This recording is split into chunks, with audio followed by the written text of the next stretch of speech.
Supporters of an abortion ballot petition are vowing to keep fighting after the state elections board deadlocked on whether it should go on the November ballot. The proposal would put a woman's right to an abortion in the state constitution. The vote coming down just over an hour ago was 2-2.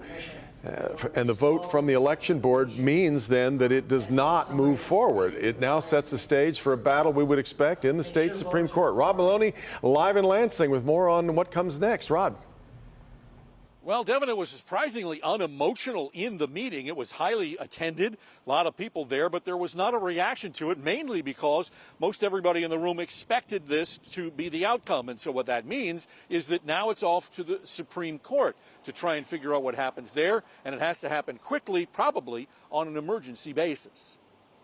The day-long hearing over two ballot proposals ended with both rejected. The Reproductive Freedom for All petition getting tossed because of a group of words that did not have proper spacing on the circulated petitions. Darcy McConnell is the spokesperson for Reproductive Freedom for All. There's a lot of, word salad from the opposition trying to confuse people about this issue, but the Bureau was clear about what the role of the board is. The voters were clear.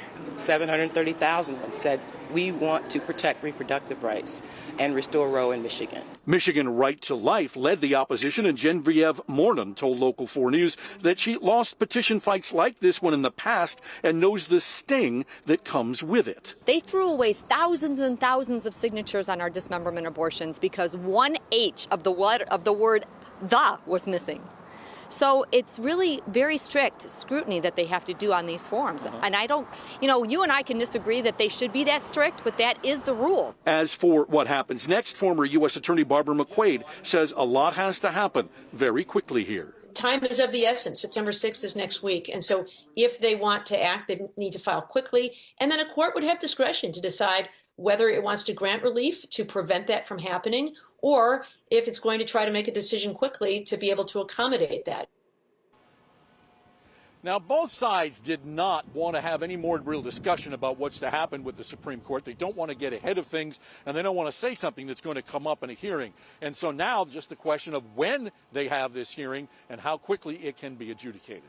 Back to you. Now, we've got another track that's been moving along here, Rod. So does this mean anything for the Court of Appeals attempting to stay the 1931 abortion law? Well, as it stands right now, and I asked Barbara McQuaid this question because she's certainly more qualified to answer it.